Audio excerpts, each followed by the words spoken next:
Welcome to Sips and Spirits, a podcast for lovers of both alcoholic and spectral spirits. I am your hostess, Chelsea. I'm your host, Eric. A little disclaimer before we get started. Facts and stories. I should put this in front of me so I'm not like tucking to the side. Facts and stories are presented from various sources, and we make no claims these tales are true. We just want it to be spooky and interesting. Cocktails and spirits are tasted for the first time during episode recording unless noted otherwise. I would have said this was the first time trying this, but Eric forgot our rule that we try the spirit on the episode, and he went and took a shot. Yes, it is. So he has tried it. I have not yet. She has not. We'll get to that later. Yeah. But there's my note. There's your note on that. We want to remind you that it's fine to enjoy the spirits, but don't let them possess you. We may be a drinking podcast, but we strongly encourage you to drink responsibly. As much as we love you enjoying our cocktails or the cocktails we present, there's never any pressure to consume them. Exactly. With that in mind, what are we drinking today? So today we are calling upon a spirit from the Isle of Wright Distillery of Ryde, England. We are using their Mermaid Gin to summon the mermaid's kiss to the table. Mwah. All right, so you want to go ahead and pour out the gin while should I start with some gin facts or wait till you're done pouring? Gin facts. Ooh, nice. Go. Okay, so Mermaid Gin is handcrafted on the Isle of Wright since 2014. Using 10 botanicals, this gin delivers a smooth yet complex blend of fresh organic lemon zest and peppery grains of paradise, with a hint of sea air from wild-foraged fragrant rock samphire, a refreshing and invigorating serve for the free-spirited. I was going to say, since I tried one, I need to pour myself one? You do have to still pour yourself one. Okay, cool. I want to anyway. Cool, look at that. I'm so high enough. Ooh. So I want to say one of the things that drew us to picking up this bottle was it's very unique looking, beautiful presentation. Very beautiful. It's covered in scales, and at least we've seen 3 different colors, and they're very like bright and vibrant. They really catch your eye, so excellent branding on this.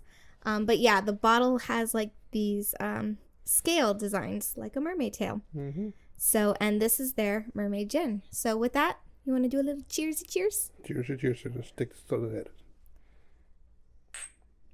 Bottoms up. Salute. I got the lemon zest and the pepper. There it is. Very lovely. I like it. It's a very, on its own, it's a very flavorful gin. If you listen to this episode, you could have been listening to all the episodes beforehand. Mm-hmm. We use this gin for Jenny Green Teeth cocktail. When we were experimenting, I was like, oh, we're making cocktails, having a good time. And I was like, you know what? I want to take a sip of gin. And so I just pour myself one without thinking about it. And then I take a sip and just like, why'd you try it? I'm like, I was like, did you just take a shot? He was like, yeah. He was like, well, why? You're supposed to wait till the episode. Like, oh, yeah. And I forgot it. So there we go. That's my story. Peace out, guys. To it? Closer to the tab now. Yeah. But yeah, so that's my story. Mm-hmm. Anyway, ooh, that's nice. It's not as vodka-y as other London gins. Vodka? Like that whole like. See, I feel like I'm getting that London gin. I wouldn't say it's dry so much. I'm not actually sure, and I kind of want to look it up. What makes a London dry gin a dry gin? Mm-hmm. But I get that on the palate. It's not a burn, but I like to call it like the breathe burp that you get with London gins in particular. It breathes more than it burns. And I feel the London gins that I've tried feel like they burn more, but also try like lower. Mm-hmm. Yeah, I was like, which ones have you tried? Like what's that one? I can't say it because I never drank it. The Tankrums. You know that one? It's in a green ribbed bottle. Yeah, no, I've had that and that burns. Like it's not the best gin out there. I've had some pretty good London dry. Like, do you remember the Red Door? Red Door, yeah. Yeah, that one was really good. That was good. I feel a lot of the, what's it looking for? The gin martinis you get. Oh my. Let's not break anything. go the other way. A lot of the gin martinis you get, unless you specify which gin you want to get, you get a lot of bottom shelf gins kind of thing. And so I feel like those ones have, like, at least when we go to restaurants, they have a little more of a burn than this.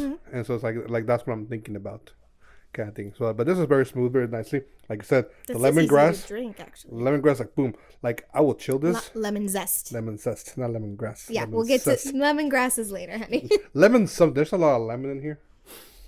Just pour some. But no, I like this way we were like just chilled kind of thing. Like, would be fantastic. Yeah, I almost feel like we should have chilled it because that would have changed the flavor a lot. Yes, you should have. But still, very nice gin, straight up. Yeah, straight up kind of thing. You know, it's nice, it's pretty. Which is funny because I feel like one of the things that's interesting about gin is you do need to have a little something added to it to really start to bring out its flavors, which could be the case with this. It sold Jenny green teeth. Yes. But this is like delightful and full of flavors. I bet if I kept sipping it, I'd be like noticing other things. You mentioned 10 botanicals. 10 botanicals, yes, sir. Botanicals. Which is pretty standard. I've asked this question before. Have you? Yes. Because I know you've said it before, and I know I've had this before. And I'm asking it again. Do you know what 10 botanicals are? They did not list them on this one. So, like, do all the some gins of them have do, the like same Lightning McQueen did. But I think they had like 13 botanicals. It'll change. Every distillery uses a different combination of botanicals. So it's not like there's 10 set solid and it has to be 10. I've heard where it's like 5 or 8. So I wonder your favorite gins, like if they all have the same botanicals to them. Very possible. I believe. They have eyeshadow? Yeah. Oh, cool. For those who aren't watching YouTube, I'm all dolled up to be my mermaid siren-y self, wearing the Sweet Sirens designed skeleton mermaid dress. Glows in the dark. Which, if you haven't seen that, it has like 2 like shells in the chest area. Very funny. We were at the store today. We picked up some mini watermelons, and Chelsea was carrying them right there in the chest area. And I was like, you did that on purpose, and that looks awesome. I thought you were going to talk about when we were at Santa Cruz. Oh, no, not that. That's because I love that. That's when you know, like, you got the right dress is when an older lady who's usually very critical of anything that's sexy, right, is like, nice clamshells. Like, clearly meant for me to hear it. And I was like, yes. It is Santa Cruz, so you do get a lot of more spicy. Yeah, more liberal. Not liberal, but more free-spirited. Yeah. Yeah. But, definitely a fun dress. Our son would not let her go home without it. Yeah. That was the one thing when we were shopping. He was like, you have to get that. It was so cute. But yeah. Anyway, you ready to try this cocktail? Yeah, I'm ready. I'm ready. I've been staring at it. It's like, sweating so nicely. I know. Ready? Cheers. Cheers. Ooh. So this is called the Mermaid's Kiss. And there's a story behind why it's called the Mermaid's Kiss. It's a very sensual drink. Like, I can imagine like this feeling like a kiss. Like, okay, it's cool. I like it. It's like wet, a little salty. Who are you kissing that is salty? Am I salty? In a good way. Oh, okay, cool. I was like... You have to remember, this is Chelsea. If it's salty, that's a compliment. Very smooth. I like it. This is very nice. Oh, my God. Very smooth. Very smooth. Very nice. Like... Totally changes the flavor, the perception of the gin kind of thing. Yeah, it's not like the flavors are not all heavy in there kind of thing. You get the tartness of the citrus, you get the sweetness of the simple syrup, and then you get the breathing of the gin just slightly in there, and it just all like blends. Yeah, like music to my ears, but on my lips. Anyway, what can you tell us about this? Tell us more. Tell me more. Tell me more. So did she put up a fight? Their signature gin's name, which is Mermaid Gin, is inspired by a local rock samphire, which I'm saying it wrong. It's not samphire, samphire, which is also known as sea fennel. So it's a type of flower that grows on sea cliffs. It's called the Mermaid's Kiss is the name of this samphire that grows. It's an aromatic succulent that grows on the surrounding cliffs on the island and marks the high tide line along the beaches. Like the kiss of the mythical mermaid, saving sailors lost at sea, the rock samphire was a signal that shipwrecked sailors and smugglers were safe from the raging seas. Neat. So I love that there's this like little lore on something, and I do remember that they do incorporate this. The rock samphire is one of the botanicals they work into their gin production. Awesome. That's cool. Yeah. So, completely random fact, unrelated to anything whatsoever, except for one thing you said. Here's what being a English is second language kind of thing is interesting. You said sea cliffs. Mm-hmm. Okay, and my first thought was like, oh, this grows in the beach of the Sea Cliff Beach. Oh, like Sea Cliffs of Santa Cruz. The Santa Cruz. I'm like, oh, that's cool. And I was like, wait a minute, Eric. You just realized how long have you lived in the United States now? How long have you lived in the BayArea? Sea Cliffs. Well, Sea Cliff Resort is probably named after the sea cliffs that it's part of. And I was like, oh wow, that's for some reason, my mind was like, "Oh, Sea Cliff's like the name of a town, like a region or like something." Mm-mm. But no, it's just walls by the sea. Mm-hmm. And I was like, "Okay, I feel dumb." You didn't have to share that; no one would have known. No, but I needed to take it out, and I was like, "You know what? Listen, yeah, that's cool." It's very interesting. Like, okay, I've been to beaches here in.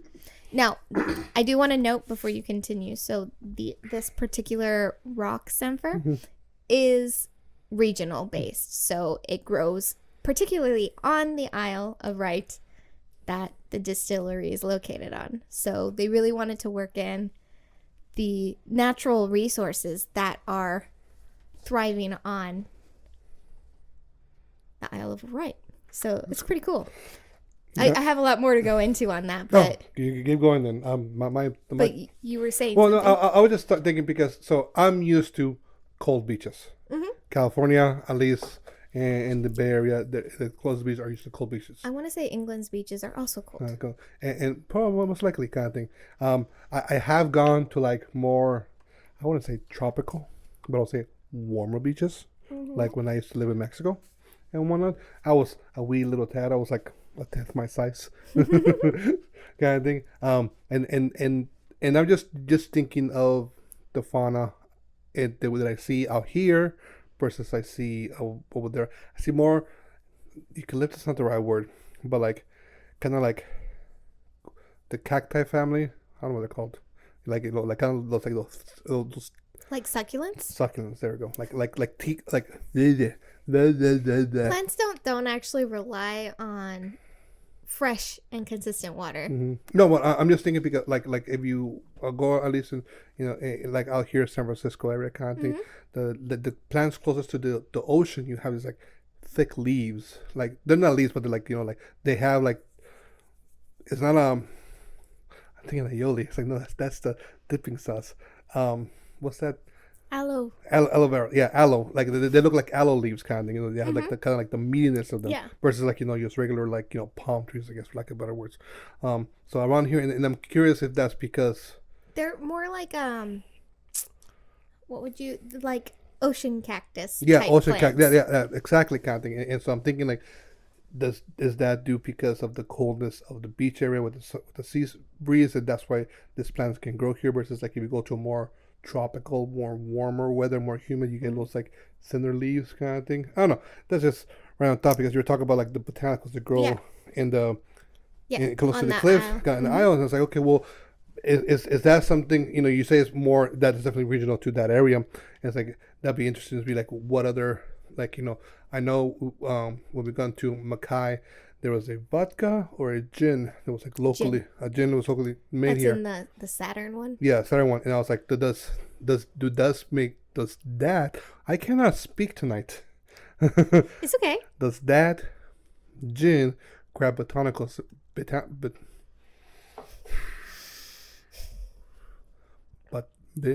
Botanicals? You had it right.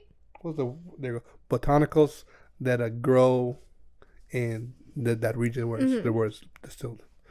I don't know. We'd have to look that up. Yeah. I was curious to see if that gin has a distillery, so that'll be our homework next time.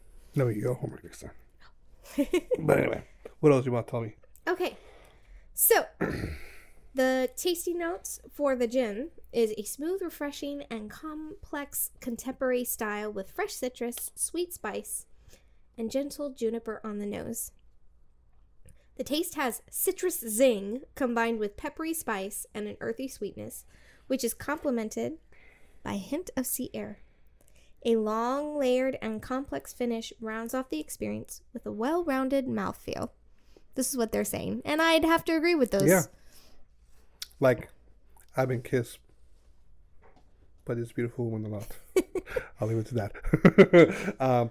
But yeah, look, like it's. I'm not saying like it feels like you're being kissed, This is specifically for the gin description. Oh, sorry. Tasty notes, but just kidding. I'll take it back. Ignore what I was saying. No, you can keep going. No, I was just thinking about the whole cocktail itself. And I was like, it does feel like it's really good, like a relaxing feeling to your mouth, kind of thing. It is very sensual. Yeah, it does feel sensual on the tongue. If that makes any sense. Very. Anyone else need to make out with a mermaid? Because this is the drink for that. If you want to feel like what it's like to kiss Ariel when she's of age, this. That is so weird. Very okay, weird. So one of the things. You got pictures. Yeah. I wanted to just make it easier to break down instead of writing it. I just took the picture. One of the things that I feel like we keep coming across with a lot of the spirits, and I think it's just a big movement in spirit manufacturing and making, is everyone's really trying to be at harmony in the environment that they're distilling their spirits, but also being sustainable and respectful to the environment. And even though it's not something we've been looking for, I think it's really awesome that we have come across a lot of spirits like that. What you looking for? The spoon I just grabbed. Dude, I was like, where did I put it? It's right there. Yeah, sorry. Like one of the examples that comes to mind is Sombra. They also were really big on repurposing the earth and recycling the old leaves from the agave and using it to make like plaster and bricks and things like that. So this Mermaid Gin Distillery, I forgot what this distillery name is. The Isle of Wright Distillery reminds me a lot of all the things they're doing. They're doing a lot of activism to sustain their distillery better and support the environment that helped them make their gin. And I thought that was really cool, and I wanted to share all those fun facts. To make sure the mermaids still have a place to live. Exactly. So their iconic bottle is made of 100% natural materials, is plastic free, and strong enough to be reused, and a thing of beauty to be cherished. So the neck seal, this gold seal they have here, it's made from corn. Ooh. And potato starch. Can I eat it? Compost. Not the gold seal. My bad. The plastic that was wrapped on there was not really plastic. Is made from corn and potato starch. Got it. I'm misreading my notes. And it composts in food waste recycling within 6 to 12 weeks. Neat. Yeah. The cork is sustainably sourced Portuguese cork, and it's a wooden stopper on the top. Oh, there's a seal on top. Mm-hmm. And then the neck label, which is the gold seal I was talking about, it's crafted from recyclable paper, and the bottle was crafted from recyclable glass. Neat. Yep. They also pack their boxes in bottles of 6, which are designed to hold and protect the bottles without needing for plastic packaging. They brief their suppliers to reduce and reuse packaging when transporting bottles. And then their cardboard is shredded and repurposed as bedding for local livestock. What? I was thinking the cardboard was made for bedding. Like, just like our cat who likes our boxes to get shipped stuff into. Exactly. And our children. So some other ways that they work on their sustainability is... Oh, I should just read my notes. The Isle of Wright Distillery not only works towards sustainability through their products packaging, but also through work on seagrass restoration, a wildlife trust, and in a partnership with Surfers Against Sewage. There's so much more that they are doing with a clear action plan shared proudly on their website if you want to know more, because I could spend a whole episode talking about it because they're really, really proud of this. So, drink gin, save the environment. Got it. Exactly.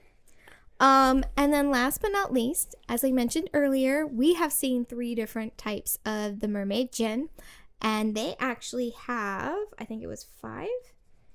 Yeah, they have 5 different varietals. So we have the Mermaid Gin, which we're drinking here, Mermaid Pink, Mermaid Zest, which both we have also seen, as well as a salt vodka and a spiced rum.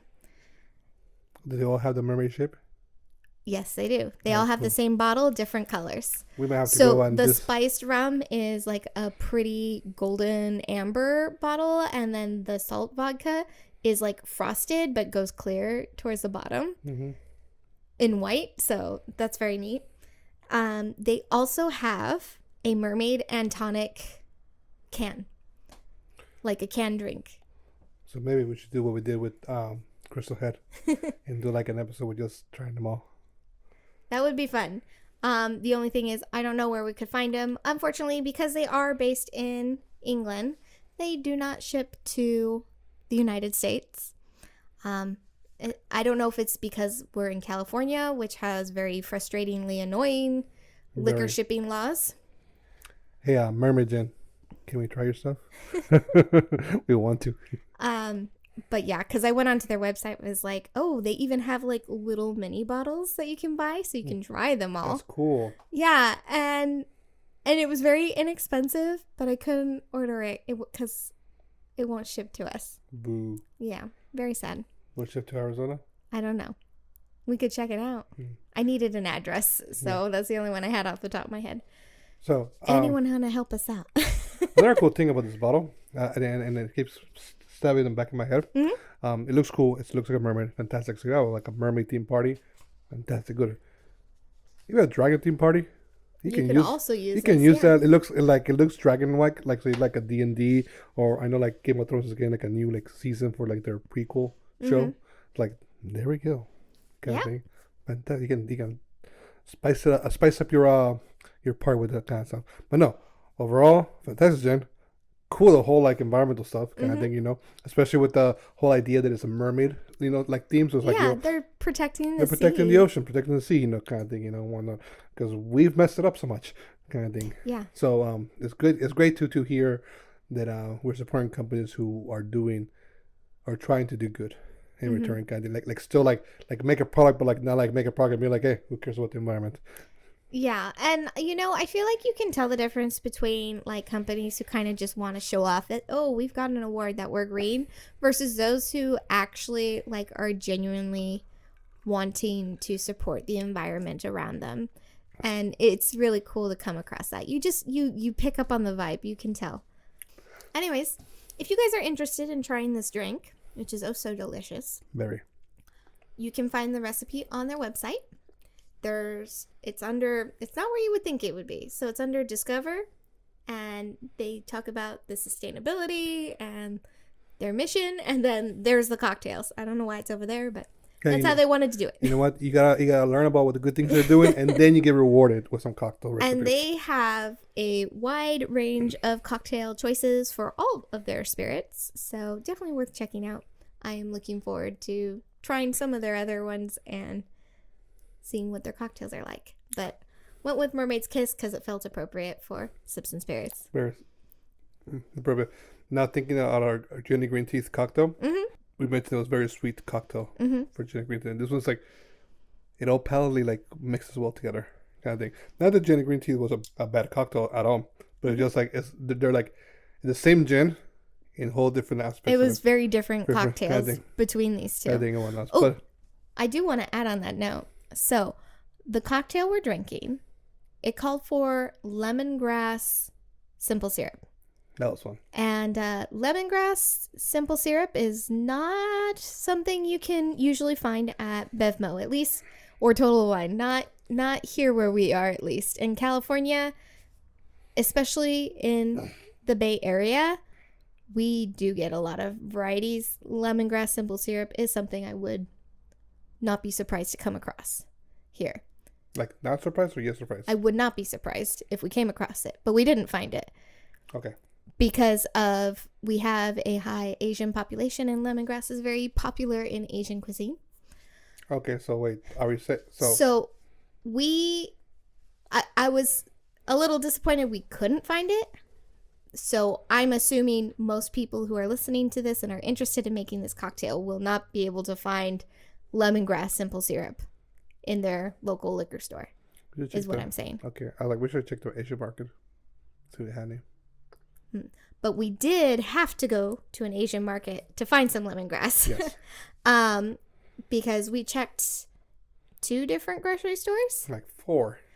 For it, because I thought for sure, because of the area we're in, at least one of them would carry it, and none of them did. But luckily, we did have Asian market to go into. So if you're looking to make the lemongrass simple syrup, which I am so curious to try this in other kinds of cocktails, because it makes a really unique flavor. Yeah. It's citrusy, but it's not lemony. That's the only way I can explain it. Great for like a tea. Yeah. Cause some people do use it for tea. Because I'm thinking about the soups, Asian soups have a lot of lemongrass in them to give the whole like aromatics in it. Yeah. So like a tea would be like, so good. For sure. Or a hot so toddy. I did want to throw in that note in there. If you're looking to make, we didn't buy the lemongrass simple syrup. We had to make it from scratch. And it followed pretty close to what we usually do. Equal parts water, sugar. And then we took the stock. It comes in a stock, kind of like celery or chives would.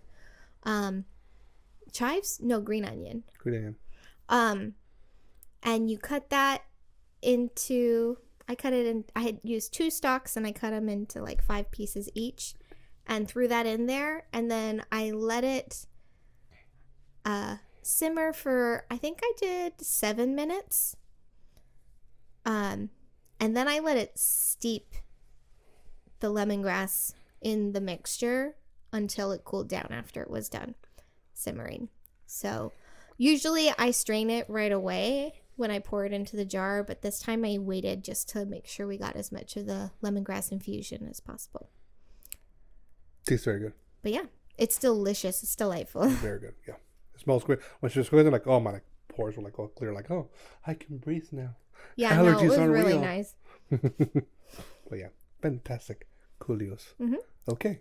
All right, on to you. On to me. Cool. So in our theme of our current, did you pound that? When did you finish that? Well, I've been drinking this instead of the cocktail. Oh, well, lucky you. In our theme of Chelsea Survival Guide, and the theme of today's episode. Oh, God. Survival Guide to Mermaids. Kind of thing. So, Chelsea. Eric. Because it is 2024 and we're all inclusive all around. And mermaids don't only attract male sailors no more. What is Chelsea's Survival Guide? Let's not say you're like in a stranded raft, because that's a little weird. I don't think you will be by yourself in a boat, like a little rafting. Let's say you're actually like in a boat with like, let's say a cruise, and then you happen to you happen to know that you're gonna pass mermaid-infested waters.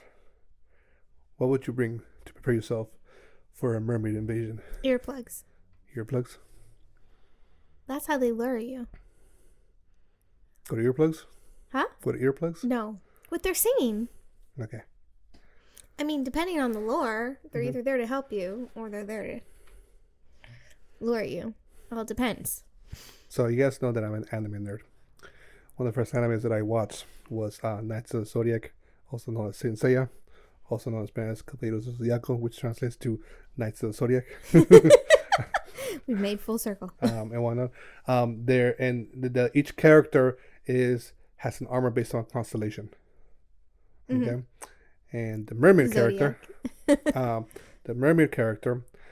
his powers, he doesn't sing, but he has like singing powers. And the characters, when they find it, like they blow out they break their eardrums, like, oh, he can't hurt me now, kind of thing. But it kills attacking it wasn't like the singing that get into the ears to get them. It was like a singing vibrating like mental attack. The vibrations kind of thing.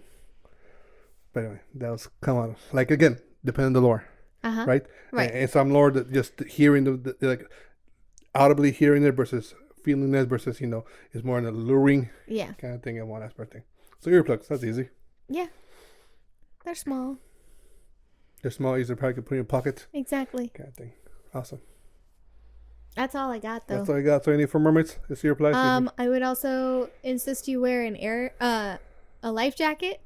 Or something that's going to be hard for her to drag you under if you are worried about the earplugs not working.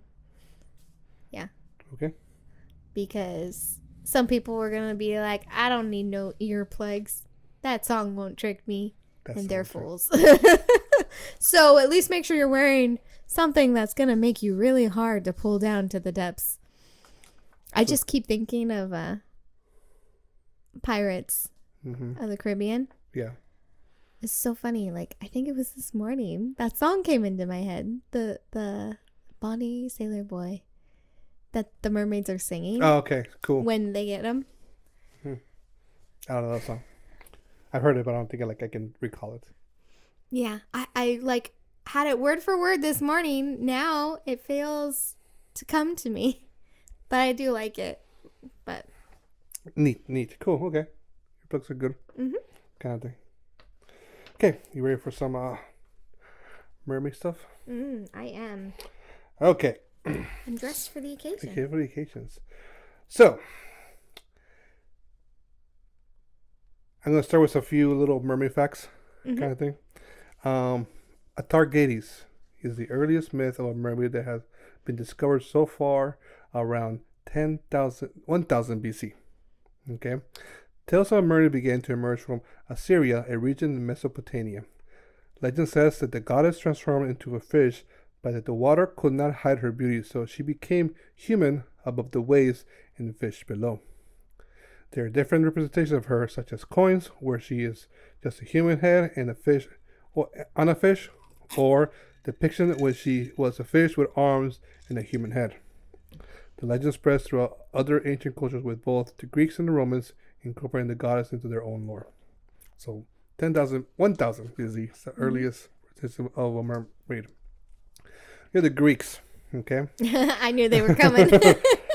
There are other mermaid-like creatures that are featured throughout their myths and legends. While they did not live underwater, their mermaids, or sirens, did live on the water or in small rock formations. They were a mixture of women, birds, and fish. Generally having the head of a woman with wings and scales. Their songs will lure sailors into rocks and ultimately to their death. They were depicted as evil and dangerous and famously featured in Homer's Odyssey. Harpies. So harpies. Originally, they were called sirens. Yes. And then I think the term harpy came later because it was like, okay, well, they're different from they don't look like mermaids, like do kind of thing and whatnot. So I kept seeing that a lot. Well, we could come back to it. I'll let you finish. Mermaids did not improve their mood in medieval folklore. While there are tales of sailors seeing mermaids in the water or in the rocks and shores, it's all ill-advised to interact with them. Seeing one could mean a bad day of fishing or tough waters ahead. And if you happen to catch one and didn't immediately return to the water, you'd be in trouble. Louis Magnus, the 16th century writer, wrote that if you caught a mermaid, then do not personally let them go. Such a cruel tempest will arise, and such horrid laminations of swords of men comes with, and some of the other monsters join with them, that you would think the sky should fall. So, catch a mermaid, let her go. Don't try to marry her. Don't trap her like a selkie, huh? Probably the most famous depiction of a mermaid in modern times is Ariel from The Little Mermaid. And it has interesting history. Originally featuring in Hans Christian Andersen's story of the same name, Ariel's story was a dark tale with a lot of less singing, but it did present a very different type of mermaid. In both the story and the movie, Ariel is a sweet and kind mermaid who is looking for love with a man on the land. But while she finds love in the film, she's less successful in the original story. In Andersen's tale, she loses her tongue, and when she fails to find love, it is forced to walk the earth as a spirit for 300 years. Oh, Hans Christian Andersen. So I'm going to say I'm a little annoyed at trying to find mermaid stories. Because every time I try to like so searching to like Google to pull up mermaid stories, and like, okay, what I wanted to find was like a sailor story, like to like like be wary of these waters kind of thing. Everything I came across, not everything because I have some other stuff here. I was coming across was a lot of like mermaids are like scary. They're not. What Disney tells you is not a real thing. I'm like, well, okay, first of all, real. Second of all, yes, we all know this. Most of us know this. Unless you're a child, then you don't know this. But like adults, mostly know this. Like it's like they all kept repeating the same thing. They'll keep repeating, "Oh, Ariel's Disney is so like yeah." No one really took an original take on this. No one took an original take on it. Like, yes, we all know Disney's like magically fied all these stories to make him like whimsical and like consumable for audience. I like the depiction of Chris Anderson's Ariel exists out there, but if you don't know about it, then that's the point of Disney. It makes something that everybody knows about, kind of thing. Well, I feel like even just in the case of Hans Christian Andersen, I like feel like stealing a page from the book of Midge and Penny from Ghouls Night In. Oh, those crazy Victorians, because who also like changed a whole entire holiday because of one book. Yep. Charles Dickens. Charles Dickens, thank you. I was like, the Christmas story, right? It was actually dying out. Christmas Carol. I said Christmas story. Christmas Carol. I was trying to say that Christmas story that I can't remember the name of in this moment because this gin is really good. But right, he totally revived Christmas. It was dying out. The Christmas we celebrate today is thanks to Charles Dickens. Yeah, no. And it would look very different today if he hadn't been written this awesome book. If you haven't seen it, a great movie. The Man Who Invented Christmas. Kind of thing. But, right, Hans Christian Andersen actually did that with a bunch of fairy tales. And even though, like, the Disney depiction of them is different, what stories he told were not the norm for what people had been accustomed to the whole time. And The Little Mermaid's a perfect example of this. I think it's called The Snow Queen is another one that's also from him. Is that like that's Frozen? Yeah. Okay, cool. That's what Frozen's based on. But like, yeah, I mean, like, you know, not to get too much into the whole like Disney aspect of things, but like, you know, like I enjoy Hercules, the Disney movie, 100%. I grew up watching I forgot his name now. The TV series Hercules. With Cena crossovers kind of thing. Oh God. I love those so much. My favorite depiction of Hercules is Dwayne "The Rock" Johnson's Hercules. Oh, that one's I love that one. That one's and I think you're going to get into why I love it. Kind of thing, you know, because it shows you how the myth came to be. And I don't know else for more on that kind of thing. If you haven't seen it, go check it out. It's a fantastic cast. It's a silly movie. Don't take it seriously. It's Greek mythology. Don't take it seriously. Well, it's funny, right? I think a lot of people, and this is coming from the Greek girl. Half my family is Greek, so I grew up with a lot of different stories and stuff. My family hails from Corfu, and the funny thing about Greece is it's made up of a lot of different islands, and every island has a different rendition of the story you tell. Just like every like different culture, like and within one culture, different, I would say, like not regions, but like different like groups will tell the same story differently. 100%. Well, right? I think about 300 is really funny because I think they did capture that pretty well, but in a way not. And I'm talking about when the 300 Spartans come across the Greeks. And I feel like they should have been more specific on which Greeks, but that's neither here nor there, right? They're like, you've brought like farmers and whatever.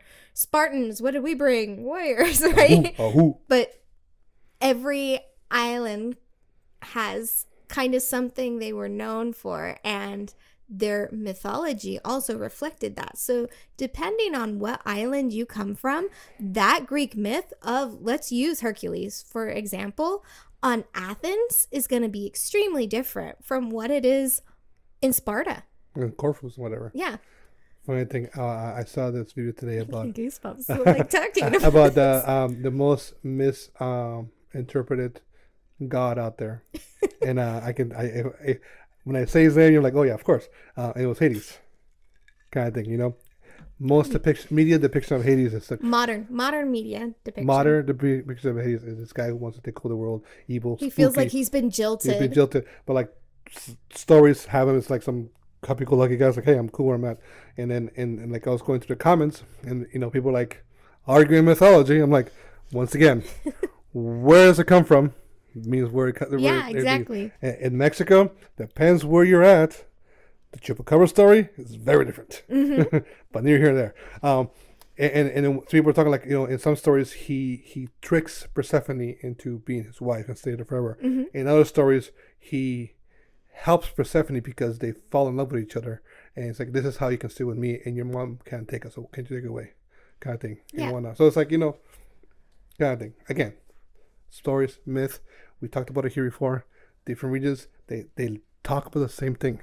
The same thing. The Lady it's in a White, little like rendition, vampires. Right? It's cool. You know, Jenny Green Teeth and the Kalapaloot, very similar creatures, kind of thing. When you break it down. Yeah, when you break it down, kind of thing. They might be primos and primas. I don't know, kind of thing.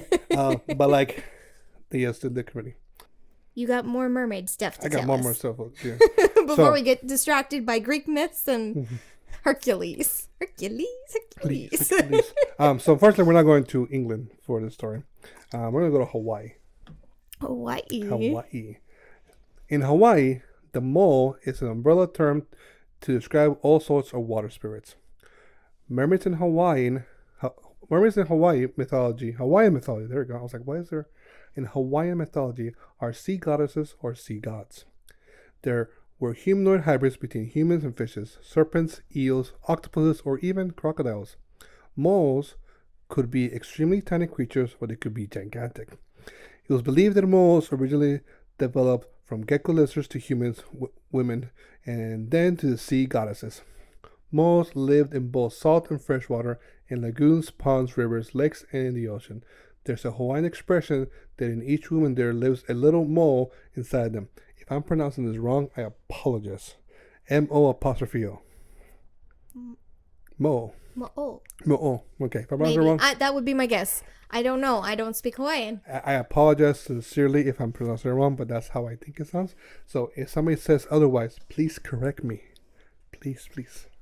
And then I'll say something about it next time.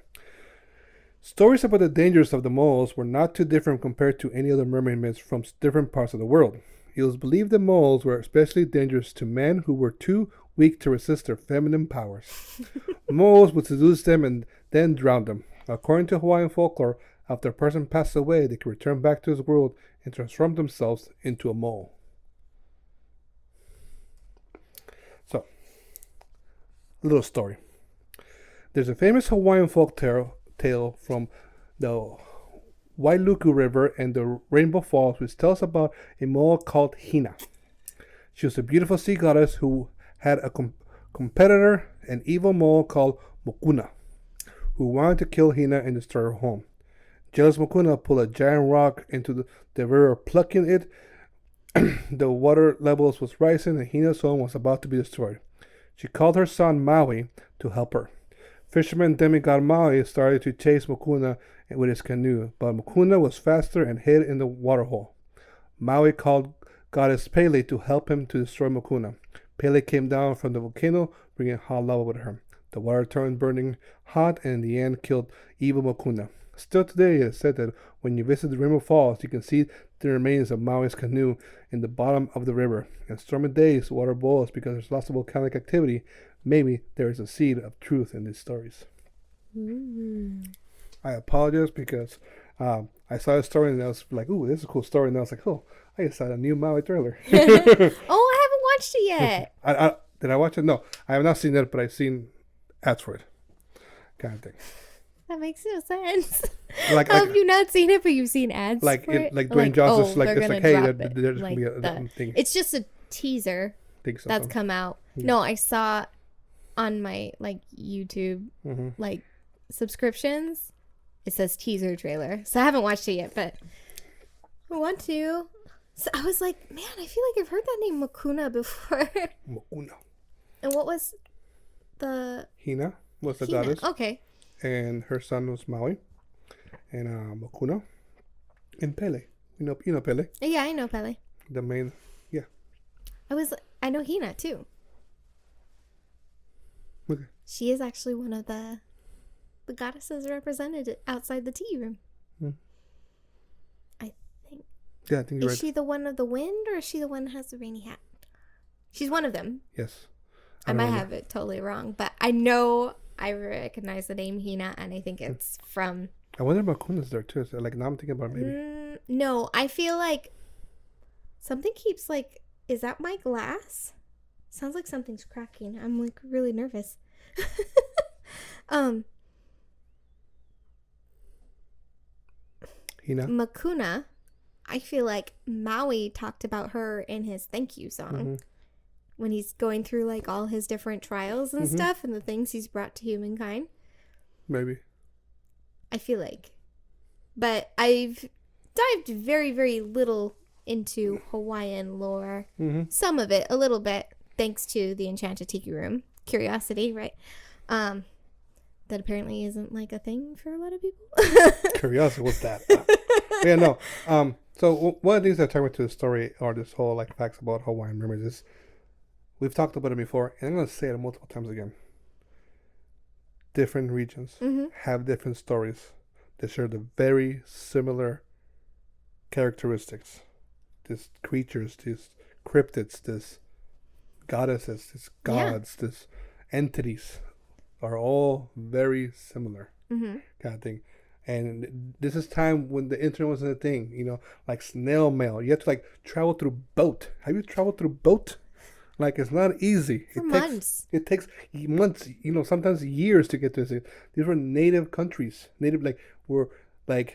Civilization had not come through them. They were just, you know, people of the land, people of, you know, nature. And that's civilization with air quotes for anyone listening. That's not degrading any indigenous civilizations. Like, just what the modern world would consider sophisticated. You know, with all the, like, you know, the conquistadors and, you know. Yeah, all the people who were wrong. Colonization, there we go. Before colonization, they all have a similar tale kind of thing, you know. It's very fascinating. How is that a thing? Kind of thing, you know. And this is what I would go back to school for. I'd become a historian just to have like a thesis about this, because that would be such a fun paper to read, let alone write and research. I'm going back to Greek mythology, and I remember a story at the end of the Gods era. You know, when civilization started to be more modernized and people start not forgetting, but people stop worshiping the gods, kind of thing. You know, and in Greek mythology, the gods get their powers by their worship in their temples and stuff like this. So it's getting to the point where people were stopped going to the temples. They weren't taking care of them. They weren't worshiping the gods, so the gods started losing their powers, kind of thing. And sometimes I think about that, and I think about cryptids, and, you know, like mermaids, and, you know, all these different things. It's like creatures that might have been among us, you know, before, you know, literature was, you know, written down. And either A, we hunted them down because you're different, or B, you know, they lost their magic, their because we stopped believing in them. Yeah. Kind of thing, you know. And we're here to bring it back. Yeah, here we are. Kind of thing. But no, I thought it was cool, and aspect of things, you know, some nice little different things about it. Aspect of thing, you know, and whatnot, and yeah. Did you have another story? I had another story. I'm not gonna. I don't like it. No. Okay. Yeah. Cool. So I have some questions for you. Okay.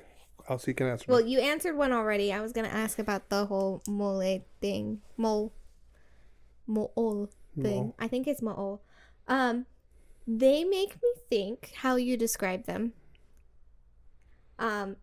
of like the spirits and the idea of spirits existing in objects and things, giving life, of Shintoism.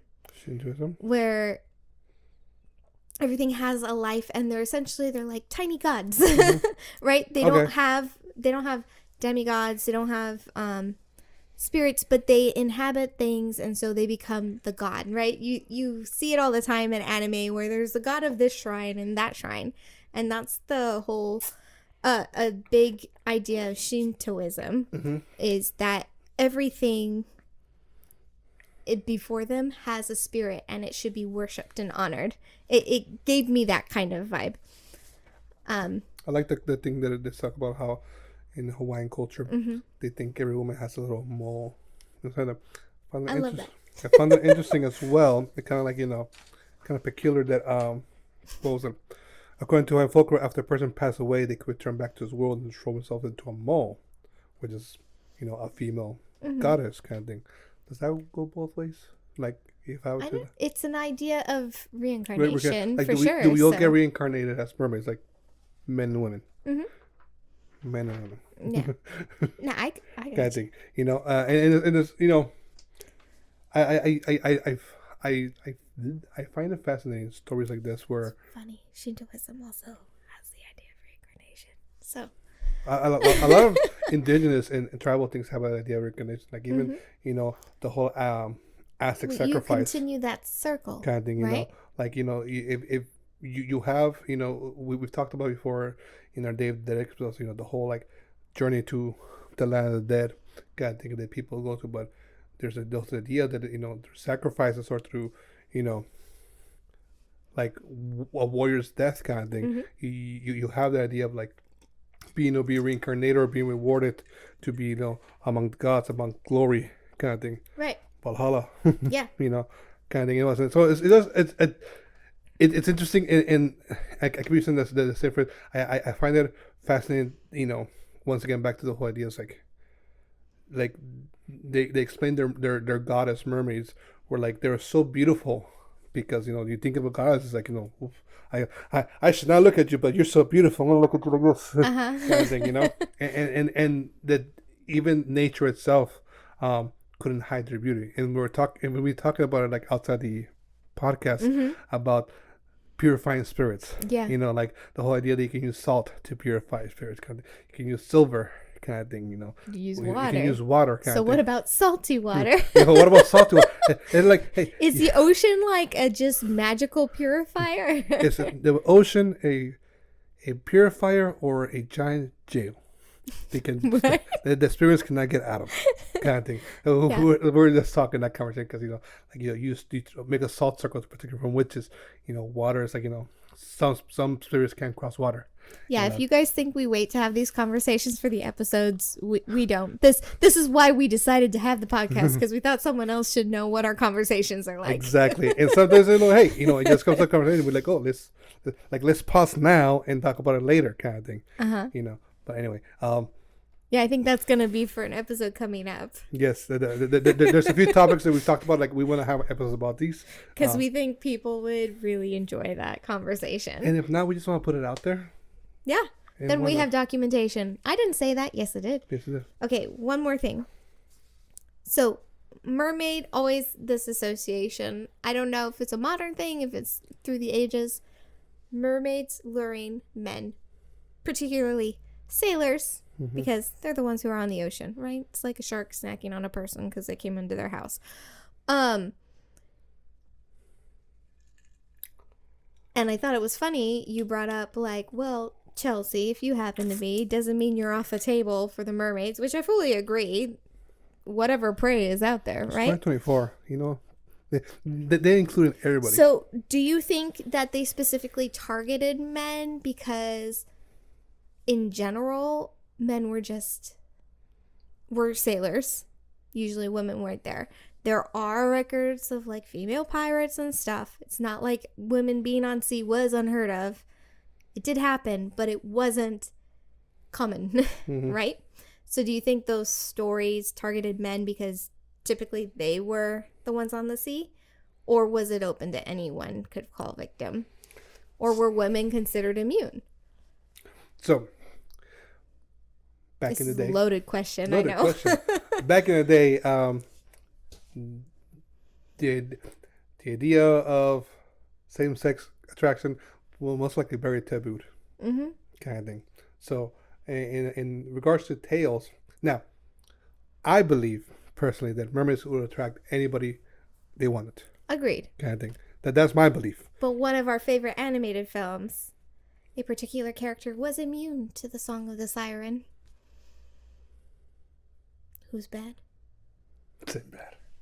Marina was not affected by the siren's call. Sorry, call. I do that, but also, I will venture to say that certain sirens have a song that they can use for men and a song they can use for women, kind of thing. So I will say that only at one time though. like you can. That's how Marina got out of it. Yeah, like I'm guessing is like if I were to theorize this, like they'll be like, okay, I can sing My Nooks Are Bringing Little Boys to Yard, or I can think of a love song for women, kind of thing. What is it?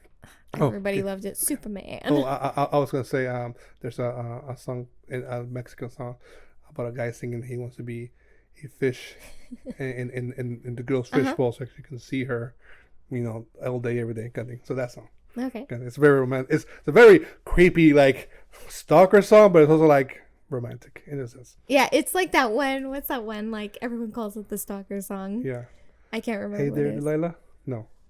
No, but I think that's one of them too. It's an older song. Yeah. It doesn't matter. Yeah. We're gonna spend too long trying to figure it out. But yeah, so I was venture to say that because more men were out at sea. Mm-hmm. Yeah, I think that's why the story said more men are easier and dumber and easier to his trick. Words, not mine. I have met many a men. I have talked to many a man, and the ladies, if you know how easy it would be, trust me.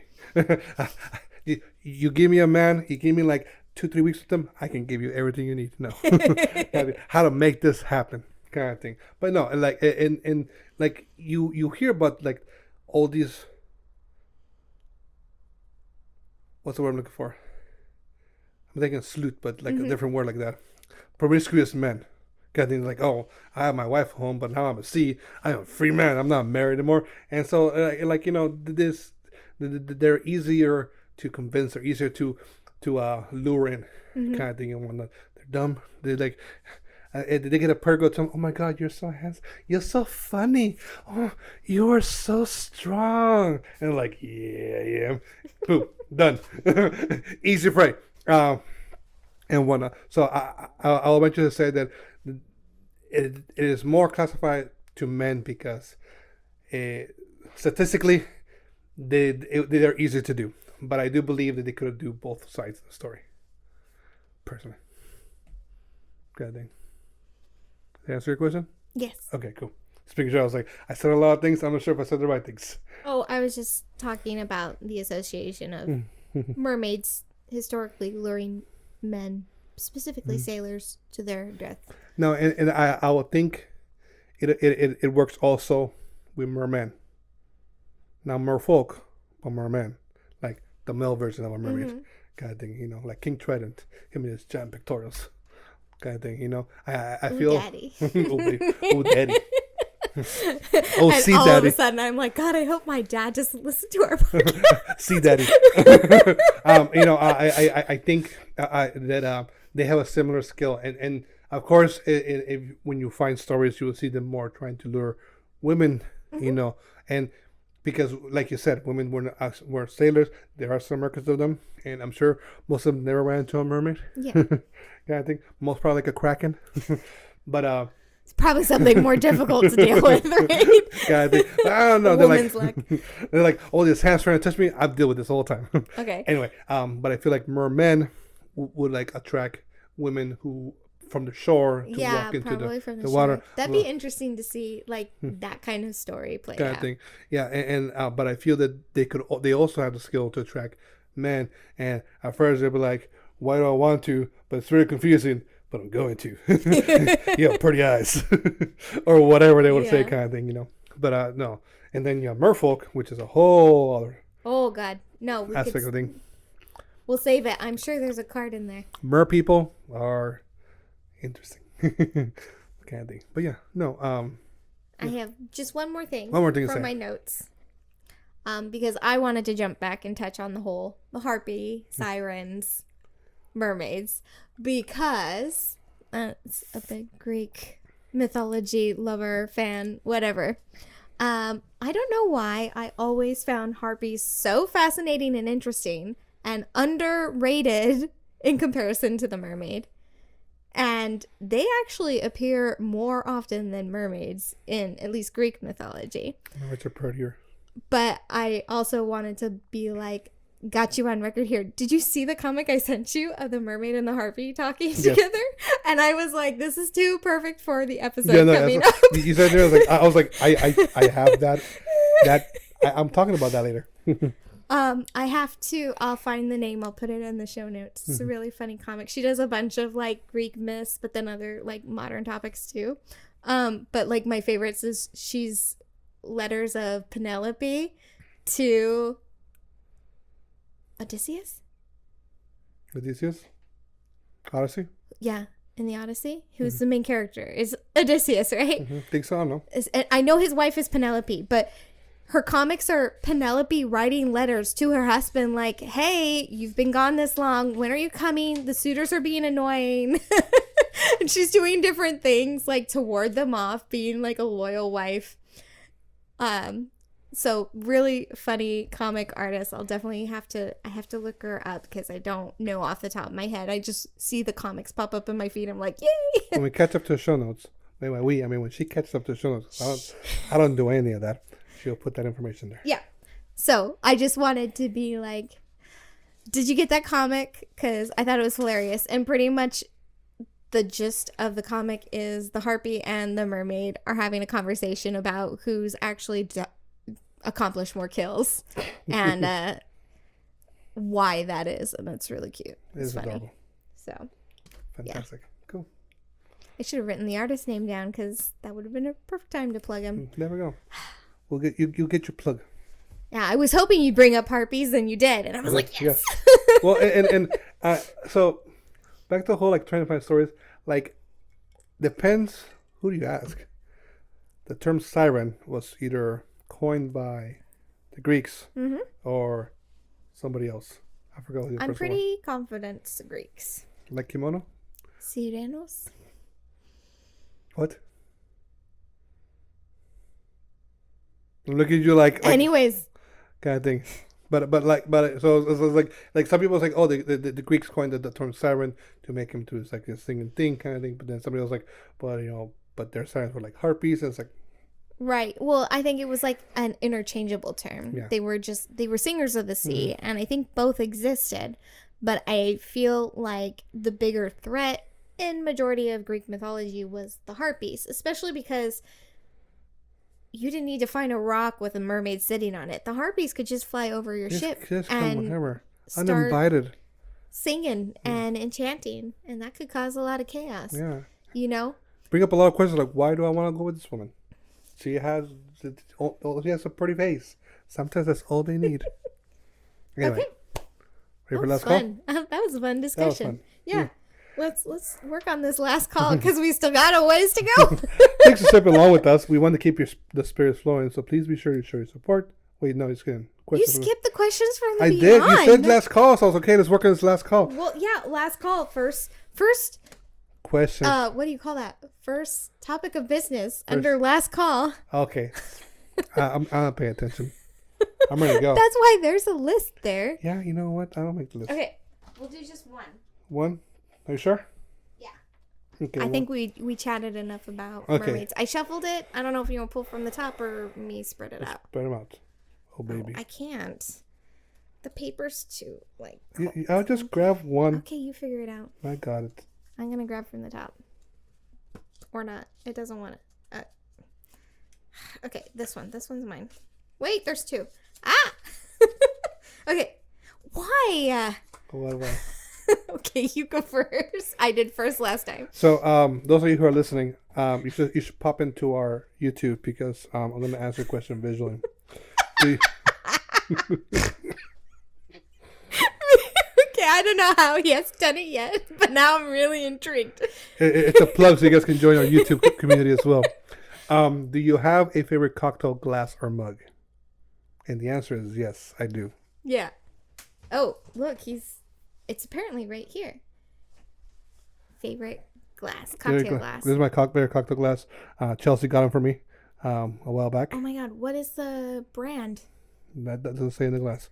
But I love them. They're this is what I've always imagined as a kid, an adult drinking whiskey from. I was so proud to get this for him. So, it was I think either a birthday gift or a Christmas gift. I don't know. For a while there, I was just gifting him different pieces. So I love these glasses. They're big. They're great. They're great for margaritas. They're really hearty. They're great for whiskey straight up. So you've had that glass for I want to say 12 years. Mm-hmm. It started as a set of 4. We've only lost 1 in the past 12 years, which is really impressive. She lost it. Yeah, I was cleaning the cabinet and I dropped the glass right into another glass. And one of the glasses didn't like it. Didn't like it, no. But yeah, so I like it. It's big. It's good. It's good to drink whiskey out of or any liquor straight up. Mm-hmm. It's great for margaritas. It's great for any double cocktails kind of thing. So that's my favorite. Am I supposed to answer too? If you want to. That was weird. Out of the corner of my eye, it looked like my mic was falling. Did you see me? The camera caught it. I reacted like... You can if you want to. I don't remember if we do or not. We do. I don't... It changes? That's why we have so many? Her favorite glass, she broke one. No, I don't want to talk about it. Yeah, that's right. I did. My favorite champagne glass is this tulip glass we got that came in a gift box set from Total Wine. It's the Principessa. Princessa is the brand. It's a French champagne. It's so good. Oh my God. Good. We all like champagne. Yeah. If you guys, we've tried Dom Perignon. If you thought that was good, this blows that out of the water. Yeah, it's delicious. But it came with these. That's mainly why I got it. I had a great coupon that made the set cost as much as just buying 1 bottle. Which is awesome. So I got 2 free glasses, and they are beautiful tulip glasses. We have one there. I guess I can pull it out too. I might need you to do it. I think it's too high up. But one of them broke the other day, and I'm still upset about it because it was one of those things where I was like, I need to put it away. Go put it by the sink to wash it. And I didn't. And honestly, within an hour of having that thought, it got broken. Yeah, yeah. Okay. Yeah. That's a fun question. I keep getting UFO and alien questions. I feel like something's trying to talk to me. Yep, the aliens are trying to talk to you. What's your question? Okay, I think everyone should know the answer to this for me. Do you think that UFOs from other planets visit Earth?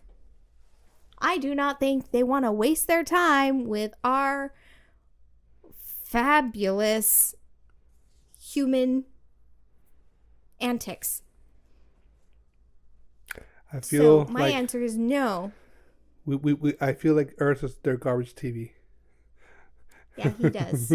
So he thinks yes, just because they're popping some corn and watching the madness unfold, which is also very possible. I'll take that. Yeah, they're did you see the latest episode of Humans kind of thing?